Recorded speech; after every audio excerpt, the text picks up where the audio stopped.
back, Eagle fans. Victory Monday. Victory Monday. Welcome to the Angry Bird Fans Hangout Podcast. I'm your host, Hydro. Like I said, it's Victory Monday. The Eagles beat them Giants 22-16. 22-16. I can't say it was a great game, but our Eagles did what they had to do in order to get the NFC East title. That's right, we are NFC East Champs, and along with that, we hold the number one seed in the NFC, so we get a first week bye in the playoffs, which is something I think we really do need at this point, especially after watching that game on Sunday. But I've been seeing a lot. I think Eagles fans are kind of overreacting because of that game. And I'm going to tell you why you're overreacting.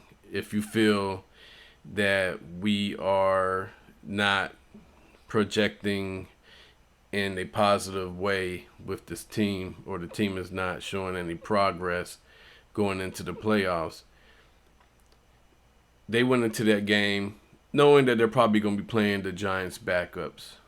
So the game plan really was, okay, we're going to go in there, we're going to win this game to lock up the NFC East and get that first round bye, but we're going to do it without injuring any of our key players. Yes, they had to play their starters because that's how important this game was. But I think their plan was, okay, if we get a big enough lead in the first half, then in the second half, we'll start rotating in and out, our second string players, and maybe would have took Jalen Hurts out of the game, put Gardner Minshew in there to finish the game if it was, we had that maybe like over a 3-point or 3-score lead in that game. But it kind of never happened in the first half. It seemed like we was always there on the doorsteps of making it happen, but it just never did. So we just kind of kept our starters in there, and you could tell kind of like in the second half, they kind of changed up the game plan a little bit and made it more, I guess, more vanilla in a way of how they were calling the offense and the defense. So pretty much, I think when they went into the second half with a 16-0 lead, they're probably like, okay, we have a big enough lead right now. The defense is playing good enough to keep the Giants from scoring. So let's just go in there and maintain this lead and win this game and prevent injuries. But I am kind of concerned though after watching that game. But if you was to look at the way they ran the offense was almost ran the same way as if Gardner Minshew was in there. I would also kind of like relate it to almost like a preseason game type of offense, because we were not really going, like, we were not throwing anything extravagant out there as far as the offense. And I think that could work two ways. One, because Jalen Hurts, they were scared to get Jalen Hurts hurt, or trying to prevent him from re-aggravating his shoulder, and also not trying to put a lot of stuff out there on tape, because there's a good possibility that we could be playing the Giants again in the playoffs if things work out that way. So they just didn't want to put a lot of stuff out there, and I was kind of, we'll get into how the offense did, but I just wanted to put that out there. I don't think we should be concerned, because I think this was a very bland game plan. I think they just wanted to go in there with basic packages, do basic runs, do basic passes, try to warm Jalen Hurts up, trying to get him, his shoulder warmed up. Just trying to get him back into a groove in this game. And I believe that's why they came out passing all the time. But they try to kind of develop. They try to get him to pass the ball quickly. Try to get it out of his hands fast, so that way he didn't sit in the pocket and take any sacks and try to avoid him getting hurt. I think that was like the number one thing on the offense was not to get Jalen Hurts hurt and not to get anybody else injured. And I think the same thing was on the defense, but we'll get into that here. But I just wanted to put that out there. You shouldn't be concerned because that was not the same offense I have seen all year. You could just tell it was ran different, and I believe that is why it was done that way to prevent injuries. But the game was too important to not win, so we needed to have our starters in there, and I think they believe with our starters going up against a majority of their backups in this game that we could win the game with just a basic game plan. Like we didn't have to go out there and run all these,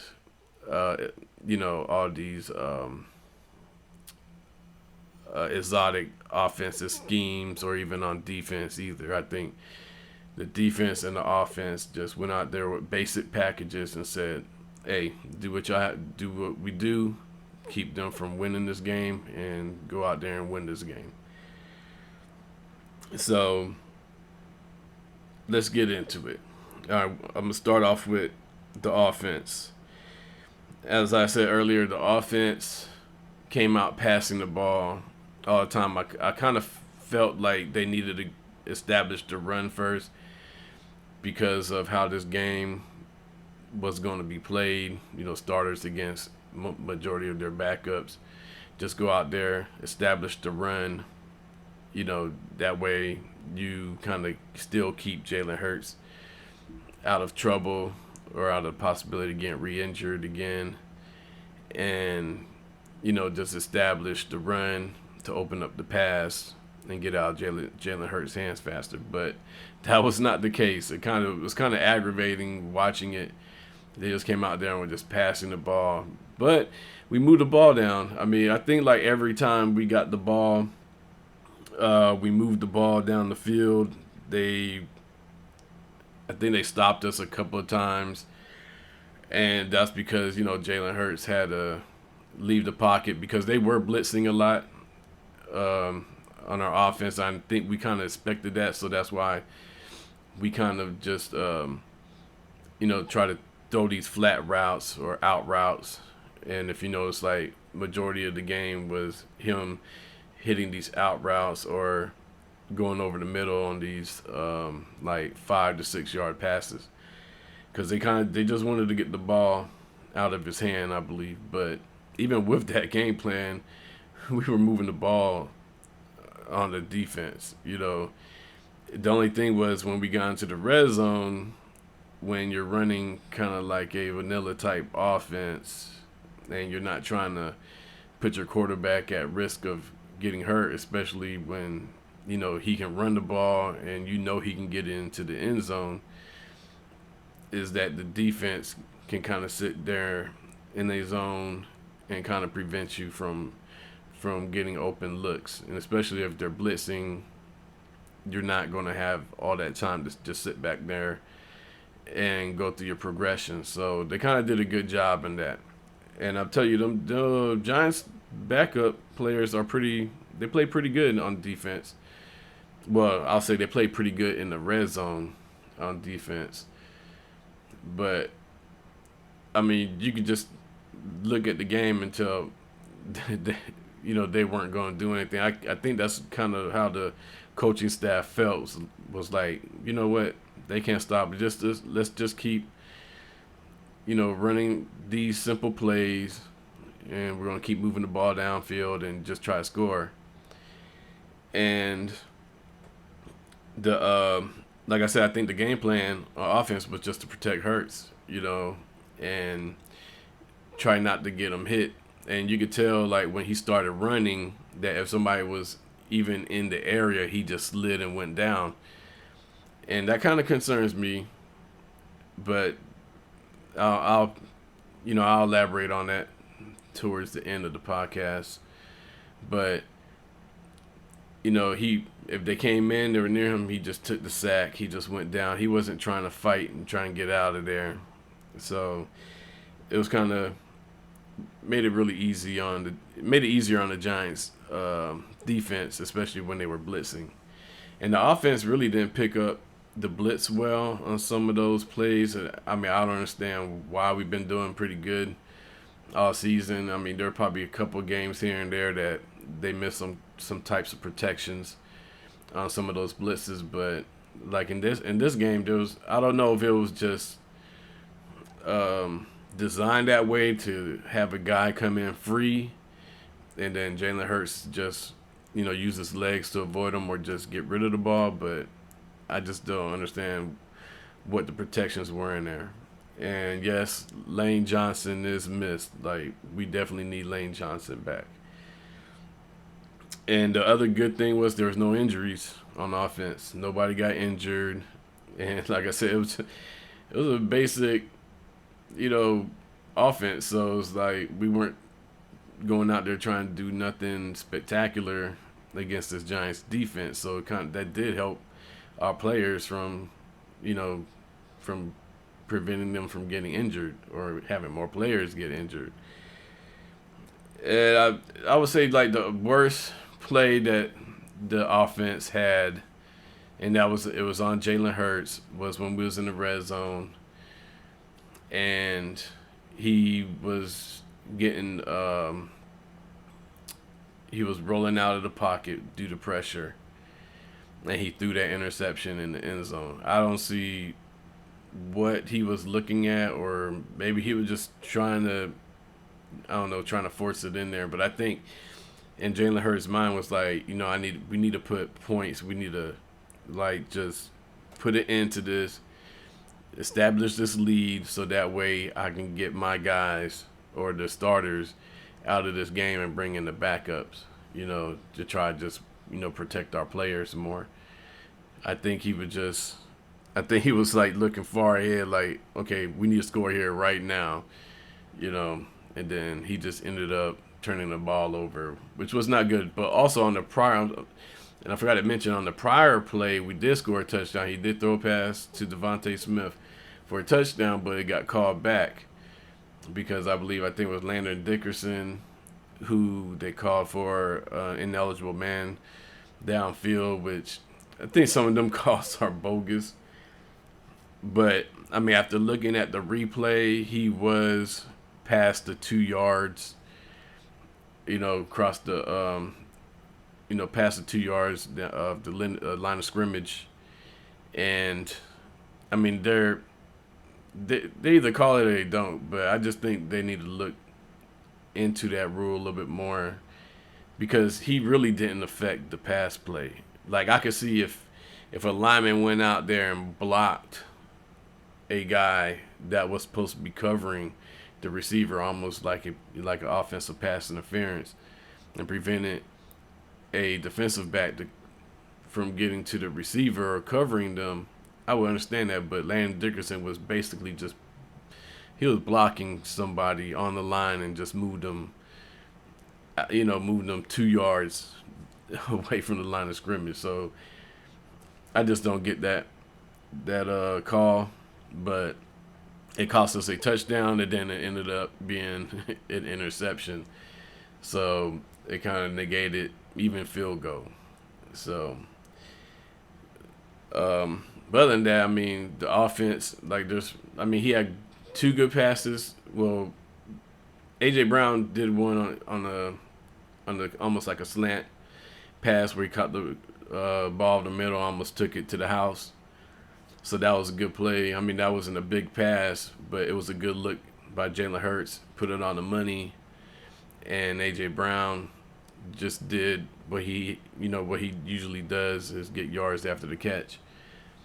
But he did throw one 50-50 ball to AJ Brown, which, I mean, we all know AJ Brown's going to win those matchups most of the time. He threw that, and then there was one that he did throw down to AJ Brown, which he was kind of like interfered with, but I expect AJ Brown, because as big as he is, to be able to fight through that, and the ball was right there. I don't know if he just mistimed it or just couldn't get his arms out there to catch the ball. But it was a good pass by Jalen Hurts. It wasn't like that much overthrown. Like it was right there. Like if he reached out, he could have caught that ball. But I mean, I'm being nitpicky right now, but I mean, Devontae Smith had a good game. He was out there catching some balls. Like you could tell, like Jalen Hurts was kind of rusty a little bit because some of his passes weren't like right on the money. They were kind of like behind some of the players. But as the game progressed, like he started finding his mark and started to put the ball on there. So, but the offense did what they had to do. They got the team in a position to at least score points. Like, I think we could have scored 2 more touchdowns if Jalen Hurts was. I think if Jalen Hurts was committed, like say this was a playoff game and we had to win it, we would have scored touchdowns. I think that's a guarantee. Like they didn't have like not one quarterback run called in this game, and that's unusual for our team because usually there's a quarterback run play called in every game. But in this game, you could tell they were not trying. They were not trying to run Jalen Hurts. We weren't running RPOs. It just straight up. Okay, I'm giving you the ball. You're going to run it. It kind of. I mean, it just looked like what they did with Minshew in the past 2 games. Except Minshew couldn't do what Jalen Hurts did in this game, and to move the ball down the field. I mean, he did it against the Cowboys, but he couldn't do it against the Saints. But it kind of like that's what it looked like to me. But other than that, I mean, Hurts, even trying to prevent him from getting injured out there, still played a decent game. And you could tell the difference between Jalen Hurts being on the field and Gardner Minshew being on the field. And that's why, in my opinion, Jalen Hurts should be the MVP because I think if Gardner Minshew was out there, I mean, I can't say we wouldn't have won the game, but it wouldn't have been, like I don't think I ever sat there watching the game thinking, oh man, we're going to lose this game. I was just like, yeah, we're doing what we have to do.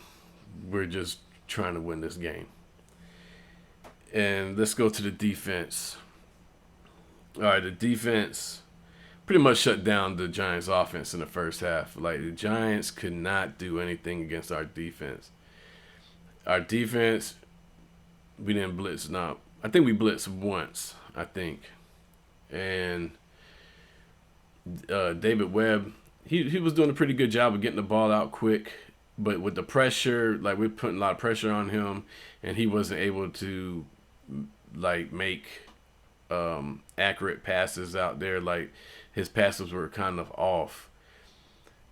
So, like, with the pressure that we're putting on him, I mean, Robert Quinn coming off a knee injury was out there putting pressure on him. I was surprised. Like, he was almost getting to the quarterback. I mean, he actually played well. I was keeping my eye on him. And I was hoping he would get his first sack as an Eagle in this game, but it just never happened.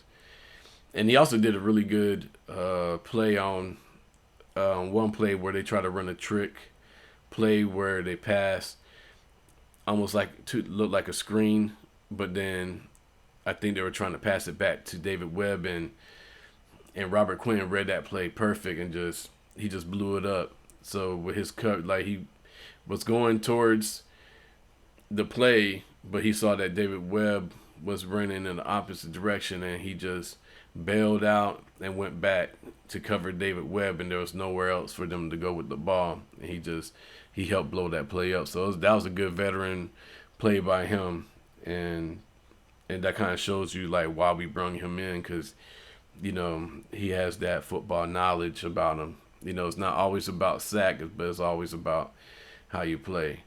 But in the second half, one thing I guess the only negative thing I could say about Robert Quinn, but it's like this is nitpicking again, because it's kind of hard as defensive end when you start, you're doing your outside rush, trying to get in, and they hand the ball off to a running back, and he tries to squeeze into that hole between the defensive end and the tackle. And Robert Quinn was trying to make a play on it. He just couldn't get the tackle.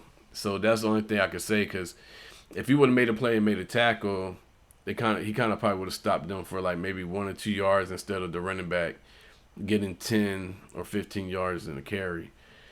Because they started doing them outside zone runs on us in the second half, and that was they're kind of being a lot more successful in those runs.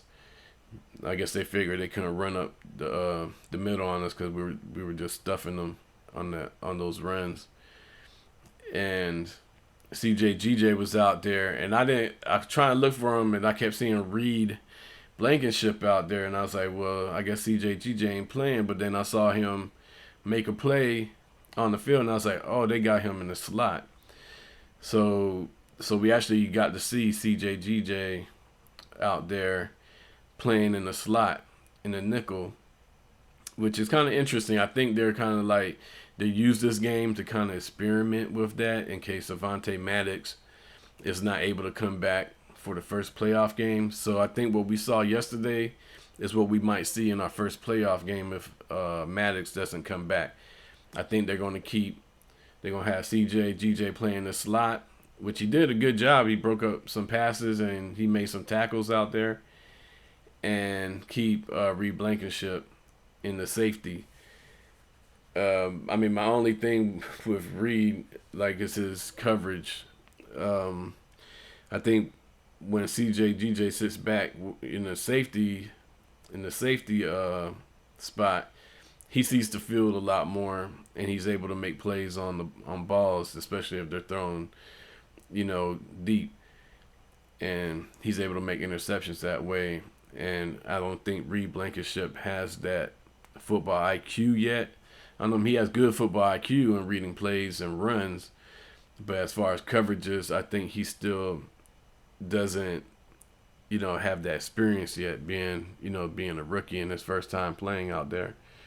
But CJ, he has that experience, and if Avonte Maddox comes back, man, that is going to be a big plus for us, and we can move CJ back into that safety spot, and just try to continue shutting these offenses down. And they did a better job yesterday of covering the middle of the field. And if you listen to my past episodes, I mentioned our weakness on our defense right now is passes over the middle. Like Dallas killed us with passes over the middle. The Saints did it. And I even think Chicago, like most of the games since when Avonte Maddox was out, they killed us over the middle, even when he came back in. But I just think that's because we don't have our best coverage guys out there, so just like holes in the middle. And and our linebackers weren't covering good. But in this game against the Giants, the linebackers did really good. TJ Edwards made some big plays. Kaiser White made some plays. And we could have at least had 4 interceptions yesterday. I think Slay had one that he could took to the house, and that ended up turning into like a 20-yard pass or a 20-yard gain for the Giants instead of 6 points for us. And then Kaiser White, I want to say he dropped one. Epps had one, dropped it. It was probably more than 4 interceptions thinking about it now, but in my mind I just knew there was 4 interceptions we could have had yesterday, and they just couldn't bring it in. And that would have been a big, that would have been a difference maker in that game, especially trying to get our starters out, and to rest them in the second half. But stuff happens, and they can learn from that. So I was hoping CJ would have got one. I think he came close to one that was a ball that was tipped in. But Slay big play Slay should have definitely had one in Epps. Kaiser White, he made a play on the ball, but I could see why he didn't get an interception. But the second half, I think the defense went even way more like vanilla with their defensive schemes, which kind of allowed the Giants to kind of like move the ball around and be able to run you know and David Webb to complete some passes, and he started using his legs a little bit more in the fourth quarter, which kind of opened up things for the Giants. But he did that one pass he made to Galladay. That was a good pass, and you can't knock Darius Slay or Big Play Slay for you know it was a good catch. I mean, Big Play Slay was on him, and actually it could have been called pass interference. That's how much Slay was on him, and he just made it. He made a one hand catch. He brought the ball in. The ball was placed perfect. It was a perfect pass, and it was a perfect catch for them. I mean, we seen it all year with our receivers. I mean, so it just kind of feels weird when you see it done on us, but that stuff happens. And I mean, it was just too little too late anyways in that game. I think, like I said, the defense was playing more relaxed. They were just like, okay, we just let them run the timeout, let them, you know what I'm saying? It was just, that's just the feeling I had with the defense. Either we're going to get sacks or we're just going to let them, just burn the time, because they didn't really have any timeouts left anyways. So just let them drive the ball downfield and prevent them from scoring a touchdown where, they'll have to kick a field goal. But I was surprised the Giants faked the field goal yesterday, and they did some onside kicks, which kind of, I guess I can't say that I was like totally surprised, but I was surprised at the times that they did it. Because when they faked that field goal, like really they could have just put some points on the board and, to try to like take the momentum away from us. But with them faking it and not working, kind of still kept us having the momentum. So it felt like I was like, man, the Giants really trying to lose this game on purpose. But I think they kind of used it also. Like they knew they probably wasn't going to win. So, hey, let's use this opportunity to, work some things that we might use in the playoffs if we have to, like do some fake field goals, if we, practice our onside kicks, because if it comes down, in the playoffs to trying to get the ball back at the last minute to try and win, we're going to have to do an onside kick. So let's just practice it here. And, they did it. So... And the Eagles, we were just trying to win. That's it. That's all we're trying to do. We're trying to win. That's the number one goal. And then the other goal was not to get anyone else injured. And I think we accomplished that.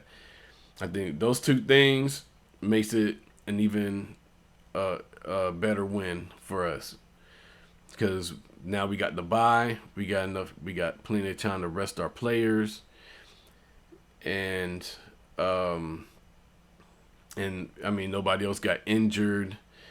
So we're almost fully healthy. We just got a couple of key players we need to get back. One being Lane Johnson. I think he's the other most important player on that offense other than Jalen Hurts. Jalen Hurts is number one, but Johnson, I can almost say he's like one alpha. He's like right behind Jalen Hurts. Like, because without him on that offensive line, you could see what a difference it is not having him out there. There's a lot more pressure coming off that right side when he's not in there. And then none of our receivers are injured. None of our running backs. And I think they didn't want to run Miles a lot yesterday. And I was kind of hoping they would have ran Boston Scott more. Played him more than Miles. And I was surprised they played Miles Sanders as much as they did in that game. Because I really thought there was just going to be rotating Boston Scott and Kenny Gainwell. But, if they did play Miles Sanders, I was like, they're going to play him for probably either the first quarter or the first half and just not play him anymore in the second half. But Boston Scott, for some reason, that's why they call him the Giant Killer. When he gets in there, like he loves tearing up that Giants defense, man. It's for some reason he just I don't know, turns into Superman or something when he plays against the Giants because he's hard to bring down when he's out there running against them. But other than that, I think we accomplished our goals. I think the Giants um, accomplished theirs. I mean, I don't think they really had a goal of winning that game. I just think they wanted to play their backups, try some new things, try some wrinkles against us. I don't think they wanted to get anybody else hurt either. Um, and we weren't very aggressive in that game. Like we didn't go for it on fourth down. We punted the ball. I just think they were, like I said, protecting Jalen Hurts. And like I said earlier, it kind of concerns me. And I watched Jalen Hurts very closely in that game yesterday, and I don't think he's a like. I think he's still hurt, and I don't think they wanted him to play in this game. But because of everything that was on the line for us, not in a bad way, more of in a good way, he needed to play because Gardner Minshew was not going to make it happen. So I'm just concerned with that. But I'm hoping because we have this first round bye, we get that week, and then we get the week of preparation for the second round of playoffs. That Hurts can kind of use that to recuperate and and kind of get better, get more healthy. So when it comes time for our playoff game, he's not gonna play like that. He's gonna be more aggressive and definitely be out there wanting to win. And I think I tweeted there's an interview they did on him, and the the the interviewer was like, "Well, I'll let you go because I'm sure that there's a T-shirt in there waiting for you for the NFC East Champions." And then Jalen Hurts was like, "I'll take that for now." And I like that response because you can see that his goal is not NFC East Champions. It's not win a playoff game. It's not, having a franchise record of 14 wins. It's getting to the Super Bowl and winning. And I like that mentality. And I think with Jalen Hurts, even if he's hurt going into these playoff games, because I don't think he's going to be 100% healthy, and really a lot of players aren't at this time, especially going into the playoffs. Everybody's, has something hurt on them. But he's going to put it all on the line to get that Super Bowl. I just hope it just doesn't happen before, like the NFC Championship game. If we win, but he gets hurt, because we definitely need him to get to the Super Bowl. We can't afford for him to stay injured or get injured and not be able to play, because we will not make it to the Super Bowl if that happens, especially after what we witnessed the 2 weeks prior. So the playoff schedule, I haven't seen too much when games we played. I know I saw that the Cowboys and the Buccaneers are playing on Monday night, but I haven't seen any of the other what the other scheduled games are going to, when they're going to be played. But the bracket is out, so I will probably have an episode later on this week, since we're not playing this weekend. Probably go over the bracket and who the Eagles could possibly be playing in the second round, and try to make predictions. Maybe, I hate predicting in playoff games because every team plays different. And right now this is the start of a new season, really, because once you get in the playoffs, everything that happened in regular season is out the window. Another season starts, and this is the road to the Super Bowl. So hopefully the Eagles have that mentality, and I believe they do, because I mean the type of mentality they have all season was that to get to the Super Bowl or to meet their goals, but their end goal is to get to the Super Bowl, and they've been pretty focused on that. So hopefully they keep that mentality. Don't let stuff get to their heads. And I think like playing games close or even losing some of these games kind of lit a fire in them a little bit. Maybe humbled them, I hope, to let them know that, hey, they could lose at any time. So they need to bring their A game right now, their A game to every game in the playoffs, because every team out here has the same goal. But are we the better team? Yes. But can a team that's not better than you beat you in the playoffs? Yes. Especially if you're not executing and doing what you're supposed to do. So I just I'm overly excited. I'm happy. We're NFC East Champs. Got the number 1 seed. This is the 5th time in the franchise history that we've had number 1 seed. The last time we went to the Super Bowl and won it. So hopefully these are indicators that we will make another run and get into the Super Bowl. And like I said, you don't need to be concerned with how that game went on Sunday. I wasn't. I kind of expected the game to go like that. I didn't think we was going to go out there and Jalen Hurts was going to be doing all this Superman stuff. I kind of knew he wasn't going to put himself at risk. And I'm pretty sure the coaches didn't want to put him at risk either. So just let me know what you think. What do you think about the game? Are you concerned? If you are, let me know. If you're not, let me know. You can contact me on Twitter at UMCIE. You can also hit me up on Facebook, on our Facebook page at Angry Birds Fans Hangout. And just let me know what you thought about the game. And, and also let me know if you think we're going to make it to the Super Bowl with the way we've been playing. What are your predictions? How far are we going to get in these playoffs? So until next time, I'm your host, Hydro. This is Angry Birds Fans Hangout Podcast. Go Birds, fly Eagles, fly.